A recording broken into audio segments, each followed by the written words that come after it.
Hello student. हम लोग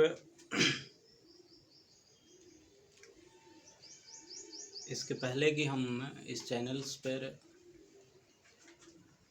physics का क्लास लिया करते थे,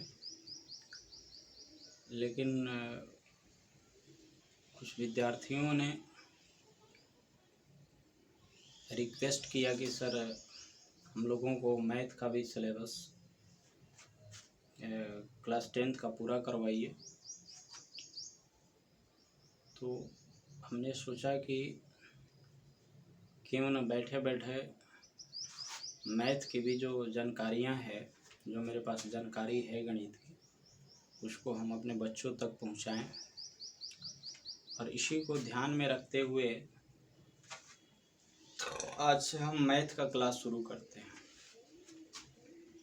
और ये क्लास किसी पर्टिकुलर बोर्ड के लिए नहीं होगा। कुछ बच्चे के अंदर ये फीलिंग्स आती है कि ये क्लास ओनली फॉर CBSE के लिए है या फिर बिहार बोर्ड के लिए है।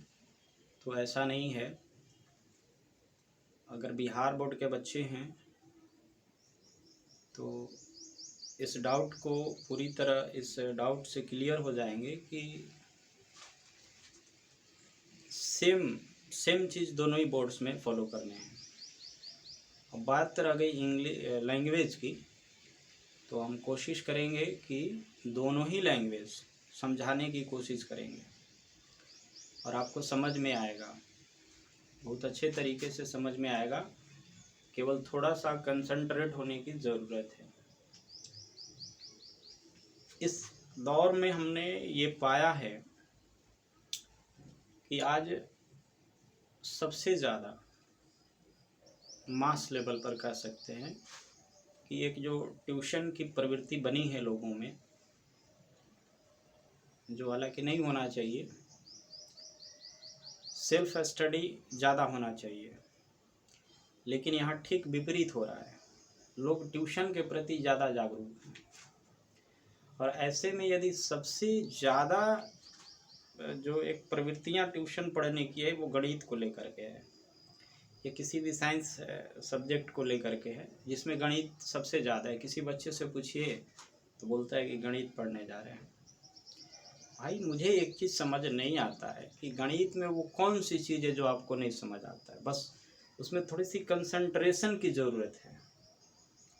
और जब यदि आप उसके प्रति कंसंट्रेट हो जाएंगे, आप उसके प्रति अपने लगाव को बनाएंगे, तो गणित निश्चित तौर पर आएगा। बस कोशिश करना है और कोशिश धीरे धीरे कीजिए, क्रम से कीजिए।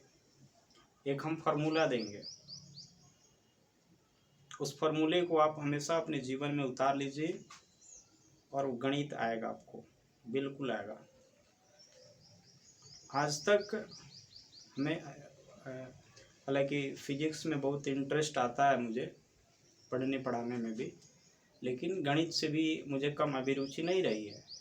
और हमने गणित जब पढ़ा है, जब भी हमने स्टडी किया, तो उसके प्रति जो हमारा लगाव हुआ, उसी ने हमें सिखाया कि गणित कैसे पढ़ना है।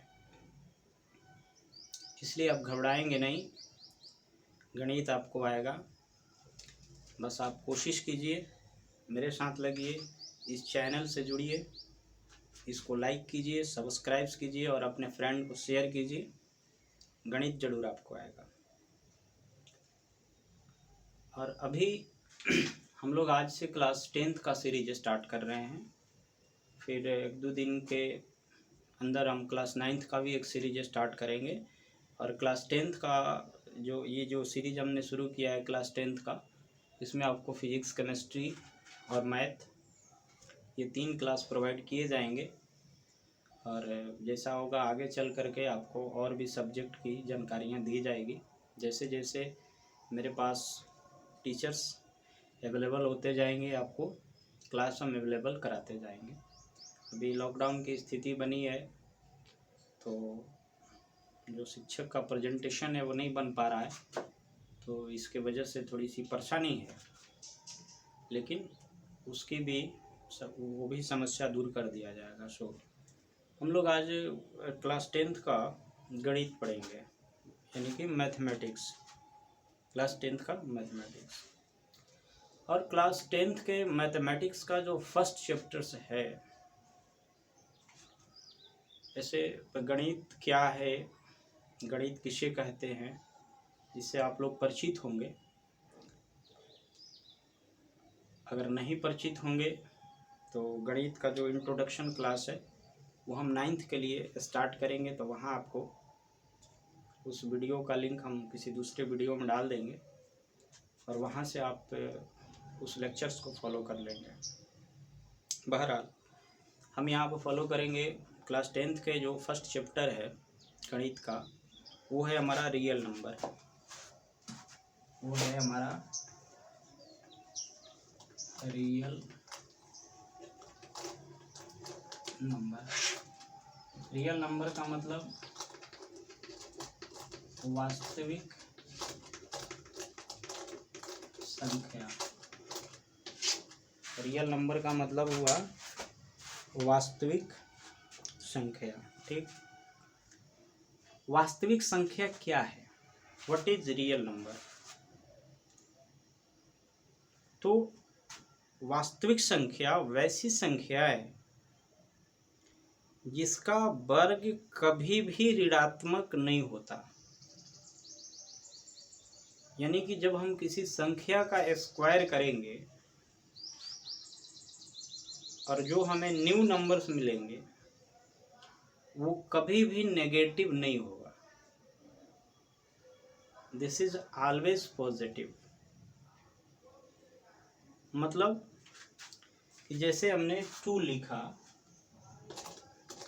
और 2 का स्क्वायर किया तो हमें कितने मिले? 4। और फिर हमने -2 लिखा और इसका स्क्वायर किया तो हमें कितना मिले? 4। Both are positive. सिमिलरली अगर हम माइनस यहाँ पर 3 लिखें, दिस इज पॉजिटिव। लेकिन अगर हम यहाँ पर √5 लिखें और यहाँ पर नेगेटिव साइन दें और इसको हम स्क्वायर लिख दें, इसका हम यदि स्क्वायर फाइंड करें तो हमें कितने प्राप्त होंगे? -5। कितने मिलेंगे? -5। अब दोनों का जब हम डिफरेंस देखते हैं तो इसका जो हमें मिलता है रिजल्ट +4, इसका +4, इसका +9 और इसका -5। So we can say that this is real, this is real, this is real and this is not real. Okay, अच्छा, अब रियल नंबर को पढ़ने से पहले इसकी अलग ही जानकारी आपको क्लास 9th में दी गई होगी और आपने पढ़ा होगा। तो जो संख्या है, रियल नंबर है, उसको 2 भागों में क्लासिफाई किया गया। रियल नंबर को हम लोग 2 भागों में बांट के पढ़ते हैं। पहला परिमेय संख्या। पहला परिमेय संख्या मतलब रेशनल नंबर। ठीक है, रियल नंबर को हम लोग 2 भागों में पढ़ेंगे। रियल नंबर को हम लोग 2 भागों में पढ़ेंगे बांट करके। इसको जब क्लासिफाई करेंगे तो एक मिलेगा हमारा रियल नंबर। रियल नंबर का 2 भाग, पहले रेशनल नंबर और दूसरा मिलेगा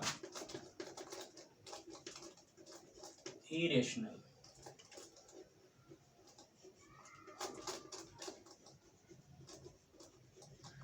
नंबर एक मिलेगा हमको रेशनल नंबर। रेशनल नंबर का मतलब होता है परिमेय संख्या। परिमेय संख्या और इसका होता है अपरिमेय संख्या। अपरिमेय संख्या यह p/q के रूप में होता है। p/q के रूप में होता है, जहाँ q ≠ जीरो, एक कंडीशन लगेगा। तो पी बाई क्यू के रूप में जितनी भी संख्याएं मिलती है वो सब क्या है, रेशनल नंबर है। और यहाँ पर एक कंडीशन होता है कि Q not is equal to zero and P is a numerator and Q is a denominator. Okay, और जो अपरिमेय संख्या है पी बाई क्यू के फॉर्म में नहीं होता होगा। उसके बाद हम लोग जब परिमेय संख्या को देखते हैं तो परिमेय संख्या को बहुत सारे रूपों में हम स्टडी करेंगे। इसमें नेचुरल नंबर होगा, इसमें होल नंबर होगा,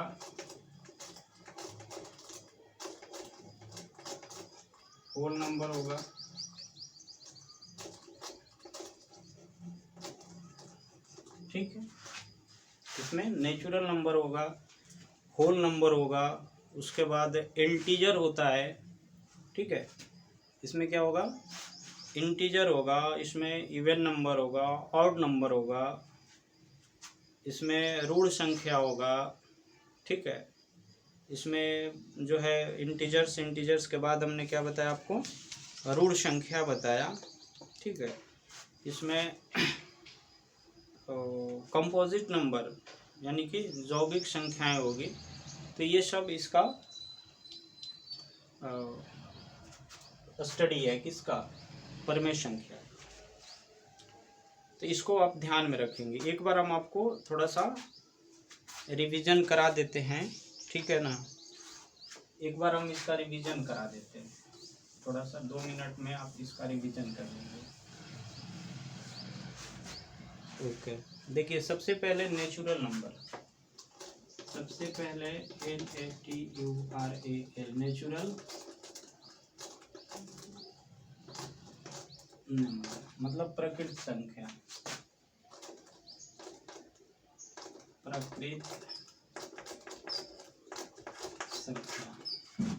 इसके लिए हम कह सकते हैं all counting number,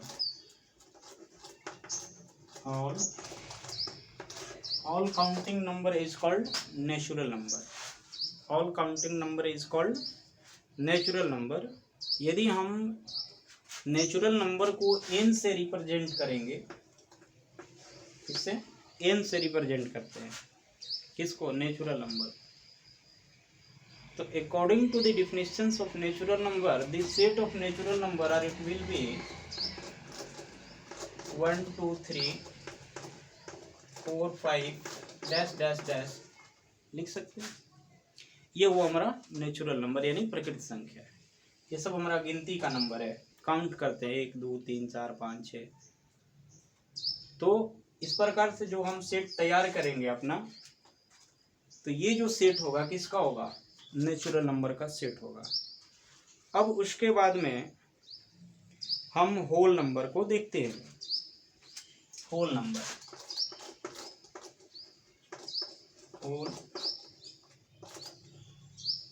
whole number, whole number में अगर हम चलेंगे तो इस नेचुरल नंबर में इंक्लूड कर देंगे 0, यानी कि यदि होल नंबर को W से हम रिप्रेजेंट करेंगे तो the set of whole number are it will be 0 1 2 3 4 5 dash dash, this is the whole number, पूर्ण संख्या, यानी कि 0 included in natural number is called whole number. So the set of whole number are it will be this 0 1 2 3 4 5 dash dash dash। इस दोनों का जब हम comparison करते हैं तो एक चीज हमें समझ आती है कि all natural number is called whole number। all natural number note कर लेंगे कि नोट्स कर लेंगे कि all natural number is called whole number, whole number।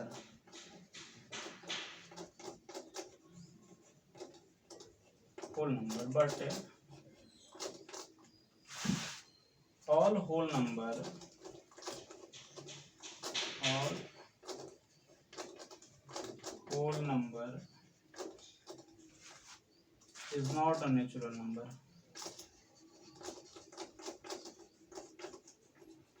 Natural सभी प्रकृत संख्याएं पूर्ण संख्याएं है, लेकिन सभी पूर्ण संख्याएं प्रकृत संख्याएं नहीं है। अच्छा, अब हम लोग होल नंबर के बाद एक तीसरा जो संख्या मिलेगा वो मिलेगा इंटीजर। क्या मिलेगा हमें? इंटीजर। इंटीजर्स का मतलब होता है पूर्णांक। तो हमारे पास दो तरह का साइन प्रेजेंट है, एक पॉजिटिव साइन और एक नेगेटिव साइन। तो यदि नेचुरल नंबर का पॉजिटिव और नेचुरल नंबर का नेगेटिव कलेक्ट करते हैं किसके साथ? जीरो के साथ, यानी कि जीरो के साथ कलेक्शन पॉजिटिव नेचुरल नंबर का और फिर कलेक्शन नेगेटिव नेचुरल नंबर का, दिस इज इंटीजर। ठीक है, तो यदि इंटीजर को हम जेड से रिप्रेजेंट करें तो this set of integer equal to 0 1 2 3 4 और यहाँ मिलेगा -1 -2 -3 डैश डैश। तो ये हमारा इंटीजर का सेट कंप्लीट होता है। तो इस प्रकार से नंबर सिस्टम। इसके बाद आप ऑड इवन क्लास 6 7 से ही पढ़ते आ रहे होंगे कि ऑड का मतलब कि जो कंप्लीटली 2 से भाग नहीं लगता, जिसमें उसको क्या बोलते हैं? Odd number. और जिसमें 2 से पूरी पूरी भाग लग जाता है उसको इवन नंबर। लेकिन यहाँ पर आप याद रखेंगे कि वैसी संख्याएं जो 2m के रूप में हो, इवन। ठीक है, इवन किस फॉर्म में होगा? 2m के फॉर्म में होगा। और m यहाँ पर क्या है? एक नेचुरल नंबर है। Where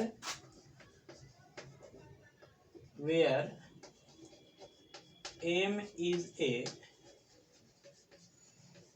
natural number. जैसे 2 इंटू 1 बराबर 2, 2 into 2 are equal to 4, 2 into 3 are equal to 6। All this is even. Similarly odd number का फॉर्म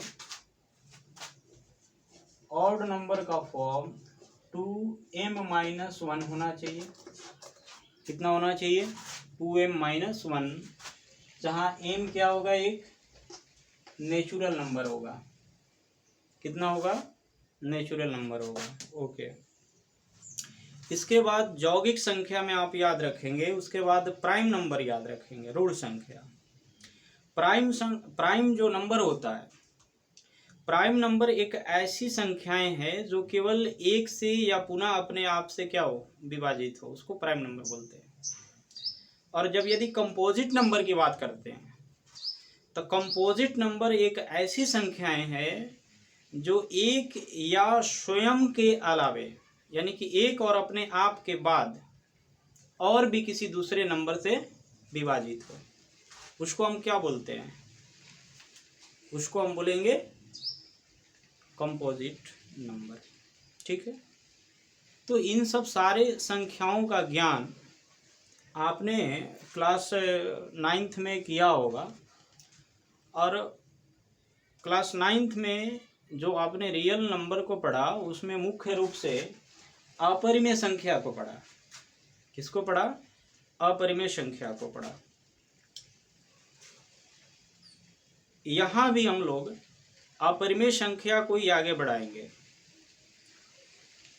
और यहाँ यानी कि क्लास 10th के फर्स्ट चैप्टर में जो हम शुरुआत करेंगे उसमें धनात्मक पूर्णांक के दो जो मुख्य गुण है उसकी चर्चा करेंगे। यानी कि 2 important characteristics of positive integers, उस पर डिस्कस करेंगे। First is known as Euclid division algorithm और lemma, and others fundamental theorems of arithmetics. So first of all हम लोग, यानी सबसे पहले हम लोग जो देखेंगे रियल नंबर में, उसमें देखेंगे हम लोग यूक्लिड डिविजन्स एल्गोरिथम। किसको देखेंगे? Euclid divisions algorithm, real number, real numbers में क्या देखेंगे हम लोग? Euclid's divisions algorithm,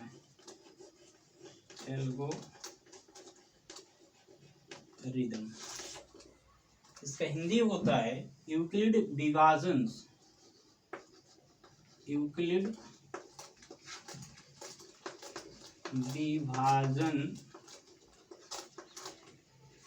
algorithm,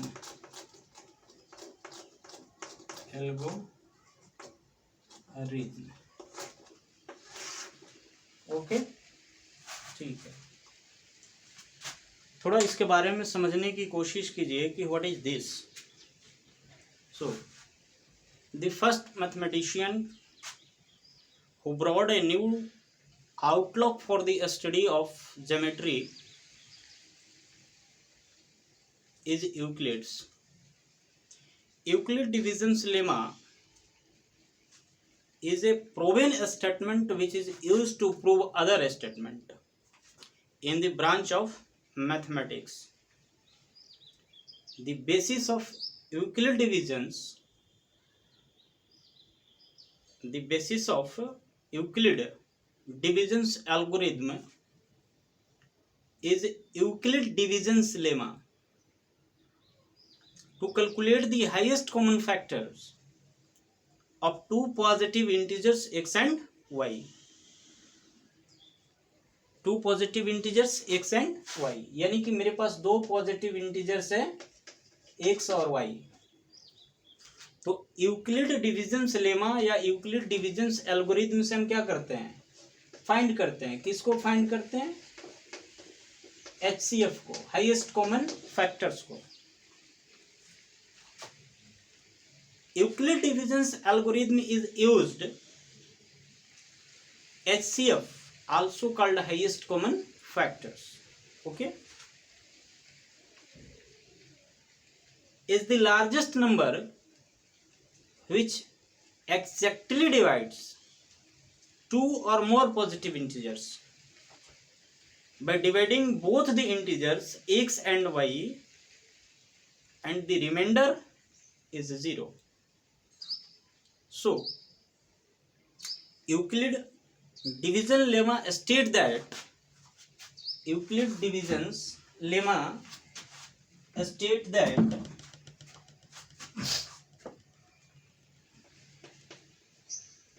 Euclid's divisions lemma, ठीक है, state that क्या state that to two positive integers, two positive integers a and b, ठीक है, then there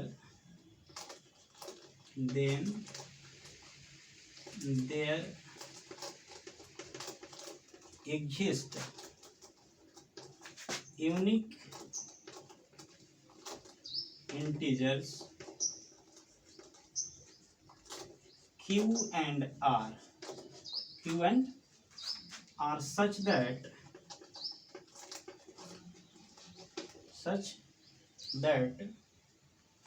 which satisfied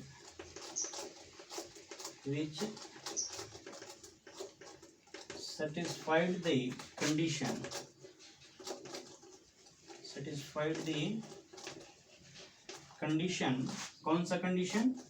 so A बराबर B Q plus R, okay, where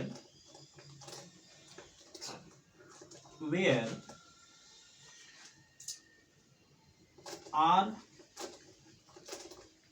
ठीक है, greater than is equal to 0 and less than is equal to B, याद रखना।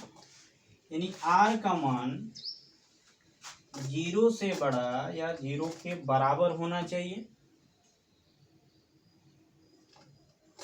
और b के बराबर या फिर b से छोटा होना चाहिए। ये हमारा कंडीशन है किसके लिए? इस स्टेटमेंट के लिए।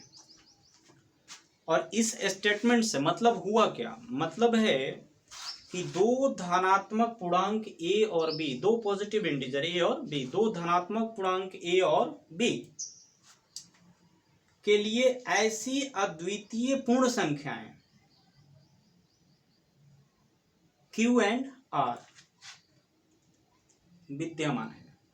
कौन विद्यमान है? तो q एंड r विद्यमान है। और वो इस प्रकार a बराबर बी क्यू प्लस आर, ये जो स्टेटमेंट है इसको बहुत पहले पढ़े हैं, अब हम याद दिलाते हैं कब पढ़े। और जब इसी को एक सिद्धांत के रूप में लिख दिया गया, एक थ्योरम के रूप में लिख दिया गया, एक नियम के रूप में लिख दिया गया, तो अब हमें आज लगता है कि बहुत जटिल है, लेकिन है नहीं जटिल। ये वही चीज है जिसको आप पहले पढ़े हैं। जैसे हम लोग पहले बच्चे थे तो भाग दिया जाता था, 45 भागा, मान लीजिए यहाँ पर 4 दे दिया गया, तो आपको बोला गया कि भाग दीजिए, तो भाग दिए तो 4 इकाई 4, ओके, ये कैंसिल आउट हो गया, 5, फिर 1 कर दिए और यहाँ पर जो है 1 आ गया। अब बोला कि बताओ कि भाग कैसे सही है या गलत है, हम इसका निष्कर्ष कैसे निकालेंगे? भाग कैसे सही है कि गलत है, इसका निष्कर्ष कैसे निकालेंगे? तो हम क्या करते थे कि इसका और इसका 4 गुणे 11 करते थे और ये आता था 44, और बोला जाता था कि इसमें हम इसको जोड़ देते हैं, किसको? नीचे वाले को। अब ये हो गया 45। अब देखिए समझने की कोशिश करेंगे। 1, 2, 3 और 4, इसको बोलते हैं क्वांटेंट, भागफल। इसको बोलते हैं डिवाइजर्स, इसको बोलते हैं डिविडेंड और इसको बोलते हैं रिमाइंडर। इसका मतलब हुआ कि डिविडेंड बराबर quotient into remainder, quotient into divisions plus remainder. अगर मान लिया जाए कि हमारा डिविडेंड कितना है? a है, और फिर क्या है? डिवाइजर जो है b है, और क्वांटेंट q है और रिमाइंडर r है। तो इस सिद्धांत से हमें क्या मिला? a बराबर बी क्यू प्लस आर, इसका हमने गुणा कर दिया और फिर इसके मल्टीपल्स में हमने इसको क्या कर दिया? जोड़ दिया। This is Euclid divisions algorithm. A को हम लोग डिविडेंड बोलेंगे, बी को हम लोग डिवाइजर्स बोलेंगे, क्यू को हम लोग क्वांटेंट्स मतलब भागफल बोलेंगे, और आर को हम लोग रिमाइंडर बोलेंगे। अब हम लोग एक एग्जाम्पल से इसको समझने की कोशिश करते हैं कि आखिर ये क्या चीज है। एक चीज तो स्पष्ट हो गया कि इस नियम से हमें क्या निकालना है? भागफल, HCF निकालने हैं, हाईएस्ट कॉमन फैक्टर निकालने हैं। अब आपको एक एग्जाम्पल्स अगर हम लें और उस एग्जाम्पल्स में हम देखें तो हम ऐसे कर सकते हैं कि मान लिया जाए कि हमारे पास एक डिजिट है 396 और दूसरा डिजिट है 1080। अब इसका HCF फाइंड करना है। कैसे करेंगे? तो सबसे पहले हम इसमें चूज करेंगे कि कौन बिगेस्ट है और कौन स्मॉलेस्ट है। तो बिगेस्ट संख्या कौन सी है इसमें, तो बिगेस्ट संख्या है 1080। सो इसको हम लोग लेफ्ट हैंड साइड में लिखेंगे और बराबर करेंगे। अब इसमें इसका डिवीजन करेंगे, भाग देंगे किससे, 396 ले, मतलब 396 ये डिवाइजर्स का यहाँ पर वर्क करेगा। ठीक है, तो डिवाइजर्स यहाँ लिखा 396। अब हमें क्या चाहिए, क्वांटेंट चाहिए कि 396 से जब हम इस डिविडेंड को भाग दिए तो रिमाइंडर और क्वांटेंट कितना मिला। तो मान लिया जाए 3 दूनी के 6, ठीक है, 7 3 3 के 9 बेसी हो जाएगा। तो यहाँ पर हम 2 टाइम्स ले भाग दे करके और कलेक्ट करेंगे तो कितना मिलेगा, कितना मिलने वाला है, 6 दूनी के 12 और 9 दूनी 18 1 19 और फिर 3 दूनी के 6 7। ठीक, अच्छा, तो यहाँ पर जो हमें कलेक्शन मिलेगा वो मिलेगा 108।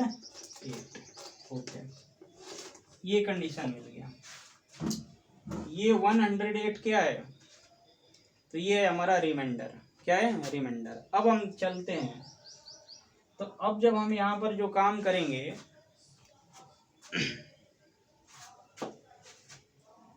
सॉरी, यहाँ पर 108 नहीं मिलेगा, यहाँ पर मिलना चाहिए 1080 और 6 दूनी के 12, तो यहाँ पर 88।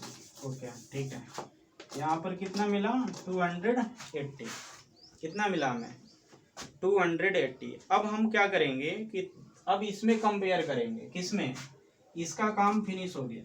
अब हमारे पास ये डिविडेंड हो गया और ये हो गया डिवाइजर्स। तो अब हम 396 को कैलकुलेट करेंगे किसके साथ, इस डिवाइजर्स के साथ। तो स्पष्ट सी बात है कि क्वांटेंट में हमें 1 मिलेगा और प्लस में रिमाइंडर हमें मिलने वाला है कितना, 108। ठीक, अब ये डिविडेंड कैंसिल हुआ, अब मेरे पास क्या आ गए, 280। क्या आ गया, 280। ठीक है, जब 280, हाँ ठीक है, 200 कितना आया, 80।